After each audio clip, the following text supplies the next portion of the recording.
Sir ಈಗ ನೀವು ಹೇಳಿದ್ರಿ ಮನೆಯಲ್ಲಿ 2 ಲಕ್ಷಕ್ಕಿಂತ ಜಾಸ್ತಿ ಕ್ಯಾಶ್ ಇಟ್ಕೊಳಂಗಿಲ್ಲ ಅಂತ. ಯಾರ್ದೋ ಒಬ್ರು ಮನೆಯಲ್ಲಿ ಅವ್ರ ಲಾಕರಲ್ಲಿ 2 ಲಕ್ಷಕ್ಕಿಂತ ಜಾಸ್ತಿ ಕ್ಯಾಶ್ ಇದೆ ಅಂತ ಗೌರ್ಮೆಂಟ್ಗೆ ಹೆಂಗ್ ಗೊತ್ತಾಗುತ್ತೆ?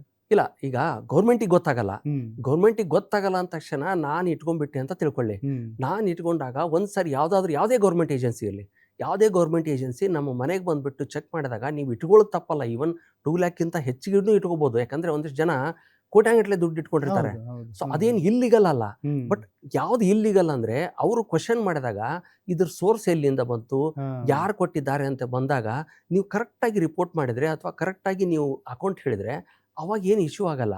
ನೀವು ಅನ್ಅಕೌಂಟೆಡ್ ಯಾವುದೂ ಹೇಳಲಿಕ್ಕೆ ಆಗಲ್ಲ, ಯಾರು ಕೊಟ್ಟಿದ್ದಾರೆ ಅಂತಲೂ ಗೊತ್ತಿಲ್ಲ, ನಾವು ಎದಕ್ಕೆ ಇಟ್ಟಿದ್ದೀವಿ ಅಂತಲೂ ಗೊತ್ತಿಲ್ಲ, ಹ್ಮ್. ಎಲ್ಲಿಂದ ದುಡ್ಡು ಬಂತನೂ ಗೊತ್ತಿಲ್ಲ ಅಂದಾಗ ಅವಾಗ ಸಮಸ್ಯೆ ಆಗುತ್ತೆ. ಹಾ, ಹಾ, ಹಾ. ಇದು ಕೇವಲ ನಾವು ಬ್ಲ್ಯಾಕ್ ಮನಿನ ಕರ್ಬ್ ಮಾಡೋದಕ್ಕೆ ಗೌರ್ಮೆಂಟ್ ಈ ಒಂದು ರೂಲ್ಸ್ ತಂದಿದೆ ಅಂತ ಅನ್ಕೊಬೇಕು, ಅಥವಾ ಏನಾದ್ರು ಈ ಕೋಟಾ ನೋಟ್ ಅವಳಿನ ನಿಯಂತ್ರಣ ಮಾಡಕ್ಕೂ ಇರ್ಬೋದಾ?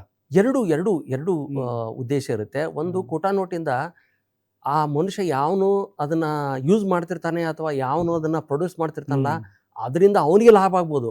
ಬಟ್ ದೇಶಕ್ಕೆ ದೊಡ್ಡ ಒಂದು ಅನಾಹುತ ಆಗುತ್ತೆ ಫೈನಾನ್ಷಿಯಲಿ. ಹೌದು. ಅದನ್ನ ಕರ್ಬ್ ಮಾಡ್ಲಿಕ್ಕೇನೆ ಇದನ್ನ ತಂದಿರೋದು. ಅದ್ರ ಜೊತೆಗೆ ಈ ಇಲ್ಲಿಗಲ್ ಟ್ರಾನ್ಸಾಕ್ಷನ್, ಈ ಕ್ಯಾಶ್ ಟ್ರಾನ್ಸಾಕ್ಷನ್ನು ಯಾರ್ಯಾರು ಏನೋ ಟ್ಯಾಕ್ಸ್ ಅವಾಯ್ಡ್ ಮಾಡಲಿಕ್ಕೆ ಈ ನಮ್ಮ ಇಂಡಿಯಾದಲ್ಲಿ ಎಸ್ಪೆಷಲಿ ಮೈಂಡ್ ಸೆಟ್ ಹೇಗಿದೆ ಅಂದರೆ, ಹ್ಮ್. ಯಾವುದೇ ರೀತಿಯಾಗಲಿ ನಾವು ಟ್ಯಾಕ್ಸನ್ನು ಅವಾಯ್ಡ್ ಮಾಡ್ಲಿಕ್ಕೆ ನೋಡ್ತೀವಿ. ಅದಕ್ಕೆ ಯಾವ್ದು ಬೇಕಾದನ್ನ ಮಾರ್ಗವನ್ನು ಹುಡುಕ್ತೀವಿ. ಹ್ಮ್. ಸೊ ಅಂಥ ಮಾರ್ಗದಲ್ಲಿ ಇದು ಒಂದು ಮಾರ್ಗ ಆಗಿಬಿಟ್ಟಿದೆ, ಕ್ಯಾಶ್ದಲ್ಲಿ ಟ್ರಾನ್ಸಾಕ್ಷನ್ ಮಾಡೋದು ಅಂಥದ್ದೆಲ್ಲ. ಕ್ಯಾಶಲ್ಲಿ ಟ್ರಾನ್ಸಾಕ್ಷನ್ ಮಾಡುವಾಗ ಒಂದು ಇತಿಮಿತಿಯಿಂದ ಮಾಡಿದರೆ ಒಳ್ಳೆಯದು. ಹ್ಮ್. ಇತಿಮಿತಿ ಮೀರಿಬಿಟ್ಟು ನೀವೇನಾದರೂ ಮಾಡಿದರೆ ನೀವು ಸಿಕ್ಕಾಕೊಳ್ಳೋ ಚಾನ್ಸಸ್ ತುಂಬ ಇರುತ್ತೆ. ಸರ್, ನಮ್ಮ ಇಂಡಿಯನ್ ಮೈಂಡ್ ಸೆಟ್ ನಿಮ್ಗೂ ಚೆನ್ನಾಗಿ ಗೊತ್ತು. ಏನಂದ್ರೆ ನಮ್ಮ ಅಕೌಂಟಲ್ಲಿ ಎಷ್ಟೇ ದುಡ್ಡಿರಲಿ, ನಮ್ಮ ಜೋಬಲ್ಲಿ ಕ್ಯಾಶ್ ಇರಬೇಕು, ಮನೆಯಲ್ಲಿ ಒಂದು ಸ್ವಲ್ಪ ಕ್ಯಾಶ್ ಇರಬೇಕು. ಅಂದ್ರೆ ಆ ಕ್ಯಾಶ್ ಇದ್ರೆ ಮನೇಲಿ ಒಂಥರ ಲಕ್ಷ್ಮಿ ಇದೆ ಅನ್ನೋ ಥರ ಕಳೆ.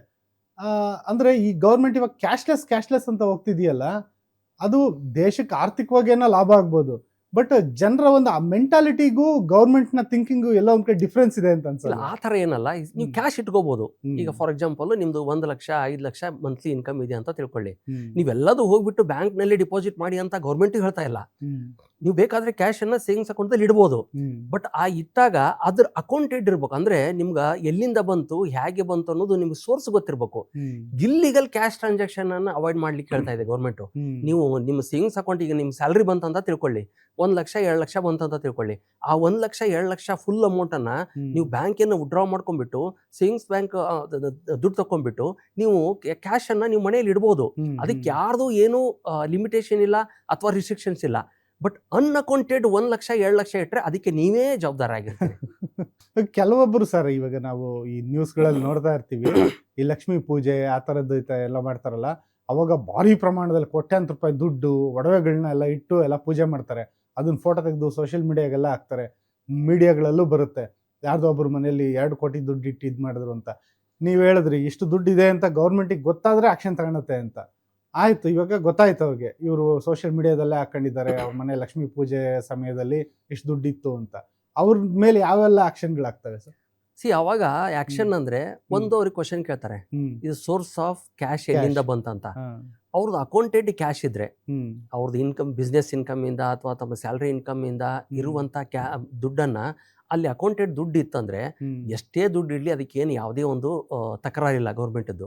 ನೀವು ಅನ್ಅಕೌಂಟೆಡ್, ನೀವು ಹೇಳಲಿಕ್ಕೆ ಆಗಲಿಲ್ಲ ಯಾರಿಂದ ದುಡ್ಡು ಬಂದಿದೆ, ಯಾಕೆ ಬಂದಿದೆ, ಯಾಕೆ ಮನೆಯಲ್ಲಿ ಇಟ್ಟಿದ್ದೀರಾ, ಸೇವಿಂಗ್ಸ್ ಅಕೌಂಟ್ದಲ್ಲಿ ಇಡೋ ಬದಲು ನಿಮ್ಮ ಕ್ಯಾಶ್ ರೂಪದಲ್ಲಿ ಯಾಕೆ ಇಟ್ಟಿದ್ದೀರಾ ಅಂತ ನೀವು ಹೇಳಲಿಕ್ಕೆ ನಿಮಗೆ ಒಂದು ಸರಿಯಾದ ಕಾರಣ ಇಲ್ಲ ಅಥವಾ ವ್ಯಾಲಿಡ್ ರೀಸನ್ಸ್ ನೀವು ಕೊಡಲ್ಲ ಅಂದರೆ ಅವಾಗ ಮಾತ್ರ ತೊಂದರೆ ಆಗುತ್ತೆ. ಅಂದ್ರೆ ಆ ನೋಟಿಸ್ಗೆ ಕರೆಕ್ಟಾಗಿ ರೀಸನಬಲ್ ಸೋರ್ಸ್ ಎಲ್ಲಿಂದ ಬಂತು ಅನ್ನೋದು ನಿಮಗೆ ಗ್ಯಾರಂಟಿ ಹೇಳಲಿಕ್ಕೆ ಒಂದು ಸೋರ್ಸ್ ಇರಬೇಕು, ಪ್ರೂಫ್ ಇರಬೇಕು. ಅಂದ್ರೆ ಅದು ಅಕ್ರಮವಾಗಿ ಸಂಪಾದನೆ ಮಾಡಿದ ಹಣ ಅಲ್ಲ ಅಂತ. ಕರೆಕ್ಟ್. ಅದನ್ನೇ ಗೌರ್ಮೆಂಟ್ ಮಾಡ್ತಾ ಇರೋದು.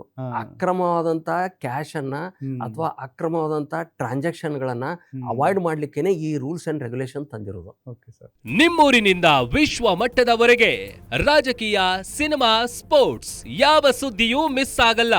ಬರೀ ಸುದ್ದಿಯಷ್ಟೇ ಅಲ್ಲ, ಜೊತೆಯಲ್ಲೇ ಇರುತ್ತೆ ವಿಶ್ಲೇಷಣೆ. ಗ್ಯಾರಂಟಿ ನ್ಯೂಸ್ ನ ಸಬ್ಸ್ಕ್ರೈಬ್ ಮಾಡಿ, ಫಾಲೋ ಮಾಡಿ, ಕ್ಷಣ ಕ್ಷಣದ ಅಪ್ಡೇಟ್ಸ್ ಪಡೆಯಿರಿ.